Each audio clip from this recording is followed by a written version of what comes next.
फिर से एक नए टॉपिक लेके प्रस्तुत हुई हूँ। हम पढ़ रहे थे यूनिट 4 का फर्स्ट चैप्टर और इसका सेकंड पार्ट हम पढ़ेंगे। चैप्टर का नाम था राष्ट्रीय एवं भावात्मक एकता।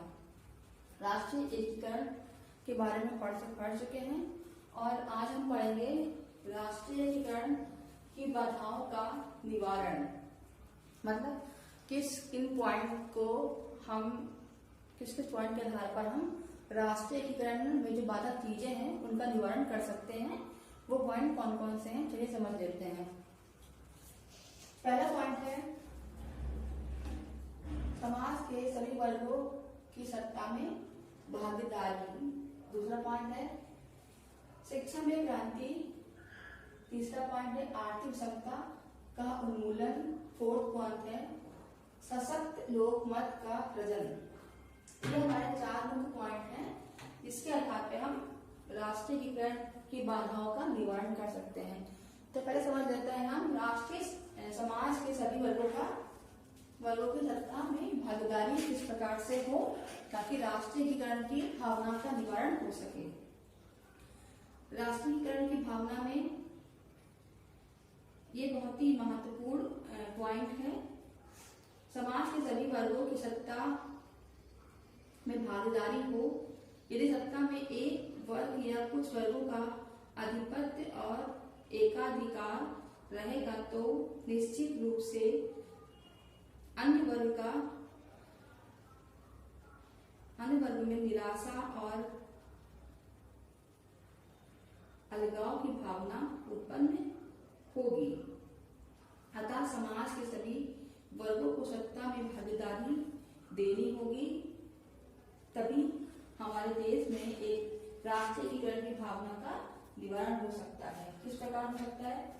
समाज में जो सभी वर्ग हैं उन सभी को समाज की एकीकरण में अपनी भागीदारी देनी चाहिए, अपना योगदान देना चाहिए, तभी हमारे राष्ट्रीय एकीकरण की बाधा में निवारण हो सकता है।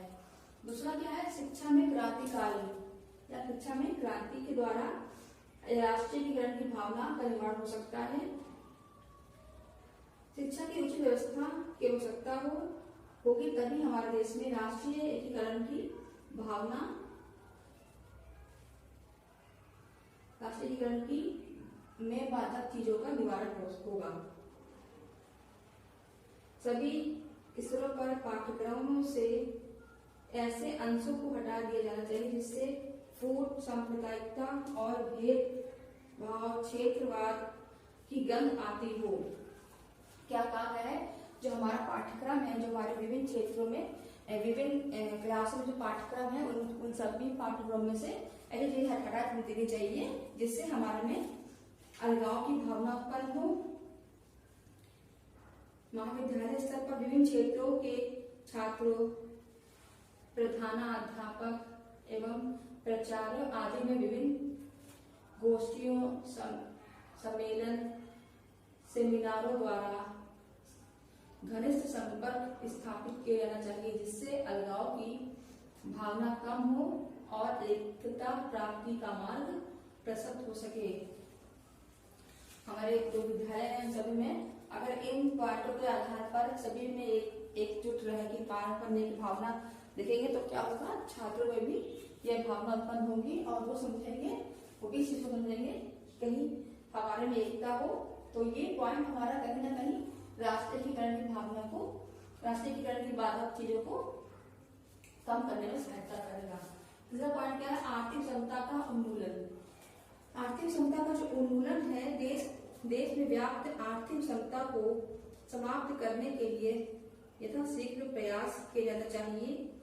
सभी प्रकार के विशेषाधिकार वर्गों का अंत किया जाना चाहिए। अमीर और गरीब में बढ़ती हुई खाई को काटकर यथाशीघ्र आर्थिक क्षमता और असंतोष को दूर किया जाना चाहिए। पिछड़े हुए राज्यों में आर्थिक विकास पर पर्याप्त ध्यान देना चाहिए, तभी हमारे देश की राष्ट्रीय एकीकरण की बाधित जो चीज है वो खत्म हो सकती है, उसका निवारण हो सकता है। इसके बाद नेक्स्ट पॉइंट क्या है? फोर्थ, सशक्त लोकमत का सृजन। सशक्त लोकमत का सृजन के अनुसार किस प्रकार से हम की हमारे लिए आवश्यक है। इसके लिए समाचार पत्रिकाओं, आकाशवाणी, दूरदर्शन, चलचित्रों एवं प्रदर्शनियों के माध्यम से राष्ट्र की एकता को प्रचारित किया जाना चाहिए और विघटनकारी तत्वों की भर्त्सना की जानी चाहिए, जिससे देश की जनता के हृदय में राष्ट्रीयकरण या राष्ट्रीय एकता के भावों को प्रफुल्लित किया जा सके और राष्ट्रीय एकता को मजबूत बनाया जा सके। तो इसके द्वारा भी हमारे राष्ट्रीयकरण में बाधक चीजें हैं उसका निवारण हो सकता है। अच्छा, अब हम पढ़ेंगे, क्या पढ़ेंगे? भावात्मक एकीकरण। तो इससे क्या कहा गया है? भावात्मक एकीकरण का मतलब क्या है? तो भावात्मक एकीकरण जो है, इसे कहा गया है सभी भेदों को भुलाकर विचारों और भावनाओं की एकता। क्या कहा गया है? जो सभी भेद हैं, सभी देश में जो सभी प्रकार के भेद पाए जाते हैं, उनको भुलाकर विचारों और भावनाओं की एकता को ही भावात्मक एकीकरण कहते हैं। राष्ट्र की विभिन्न जातियों, धर्मों तथा समूह के लोगों में आपसी भेदभाव को मिटाकर सभी को भावात्मक रूप से एकता का सूत्र बनना चाहिए। भावात्मक रूप से राष्ट्र से जुड़े नागरिकों से यह अपेक्षा की जाती है कि अपने हितों की अपेक्षा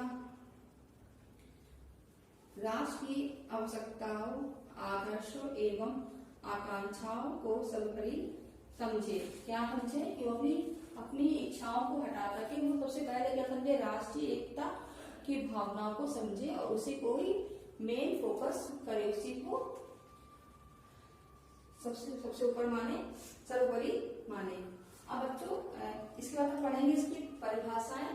तो जो हमारे पंडित जवाहरलाल नेहरू जी हैं, उन्होंने क्या अपनी परिभाषा लिखा है भावात्मक एकता से मेरा अभिप्राय अपने मस्तिष्क और हृदय को एक करने और पृथकता की भावना समाप्त करने से है। इनका क्या मानना है?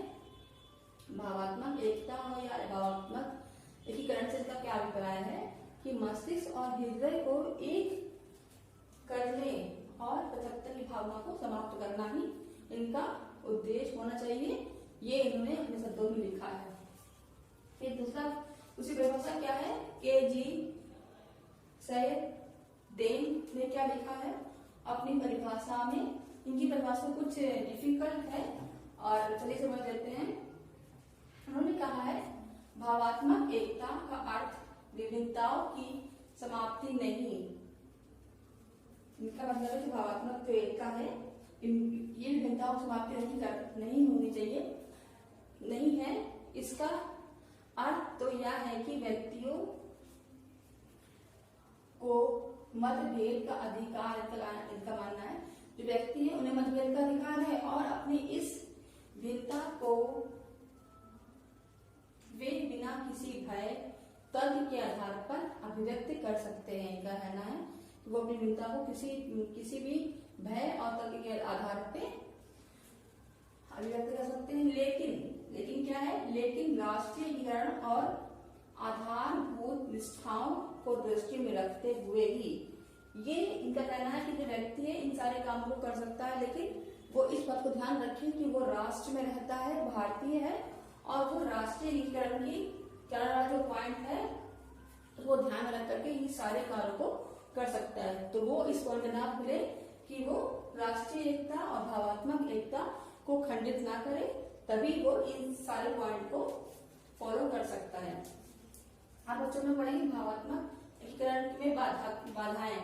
क्या बाधाएं राष्ट्रीय भारतीय भावात्मक एकीकरण में क्या बाधाएं हैं जो हमारे एकीकरण की बाधाओं को बढ़ाती हैं? पहला क्या है? आर्थिक विषमताएं, दूसरा है पृथकता की भावना, सामाजिक विषमताएं और क्या है? बढ़ती हुई जनसंख्या एवं बेरोजगारी।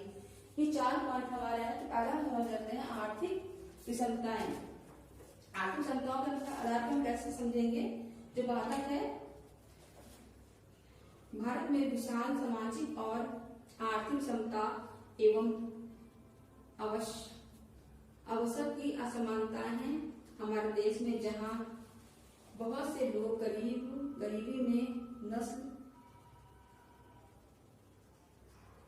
गरीबी की जीवन व्यतीत करते हैं, वहां कुछ लोग अत्यधिक अमीर हैं और अपने पैसे के बल पर गरीबों का शोषण करते हैं। इस तरह अत्यधिक गरीबी और अत्यधिक अमीरी निश्चित रूप से देश की जनता को दो भागों में बांटती है। इस कारण भी भावात्मक एकीकरण में बाधा उत्पन्न होती है। दूसरा क्या है? सामाजिक विषमताएं। समाज में भाषावाद, जातीयता, सांप्रदायिकता, प्रांतीयता और क्षेत्रीयता के नाम पर भी अनेक प्रकार से सामाजिक विषमताएं देश के विघटन में भागीदारी है। इस कारण भी हमारे देश में भावात्मक एकता में बाधा उत्पन्न करता है। फिर क्या है? पृथकता की भावना के कारण किस प्रकार से ये हमारे देश में बाधक है। भारत विभिन्न जातियों धर्मों का देश है, पर इसमें अब निरंतर भावात्मक एकता की कमी आती जा रही है। इसका एक प्रमुख कारण समाज के जाति और धर्म के नाम पर विभिन्न टुकड़ों में विभाजित करना है। जाति के नाम पर अल्पसंख्यक वर्ग और बहुसंख्यक वर्ग का जो विभाजन हमारे देश में है, विश्व के किसी भी देश में इस तरह की व्यवस्था नहीं अपनाई गई है। वोटों को राजनीति ने भी भावात्मक एकता पर प्रतिकूल प्रभाव डाला है। यह हमारा दुर्भाग्य है कि यह हमारा देश जाति, धर्म, संप्रदाय, भाषा आदि के आधार पर बढ़ता जा रहा है और भावात्मक एकता में कमी होती जा रही है। हमारा फोर्थ पॉइंट क्या है? बढ़ती हुई जनसंख्या और बेरोजगारी के कारण भी भावात्मक एकीकरण में बाधा उत्पन्न होती है।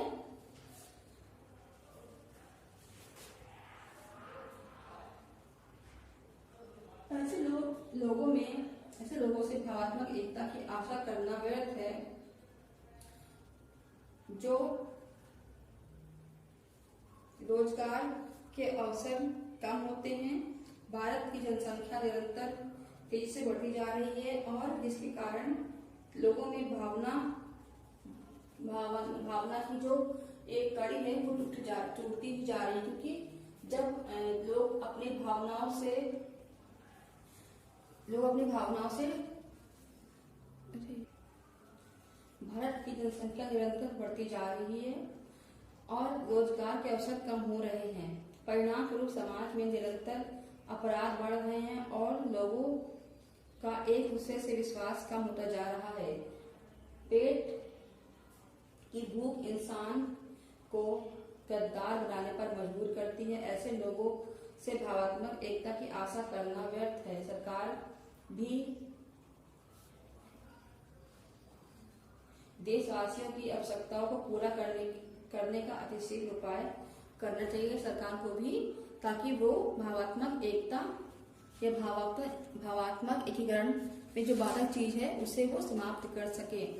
तो बच्चों, आई होप आप सबको ये सारे पॉइंट समझ में आए होंगे। फिर हम आपसे मिलेंगे नेक्स्ट पॉइंट में, नेक्स्ट क्लास में मिलेंगे नेक्स्ट पॉइंट के साथ में। नोट डाउन करते रहिए, अपना कोर्स पढ़ते रहिए। फिर मिलते हैं। Good bye.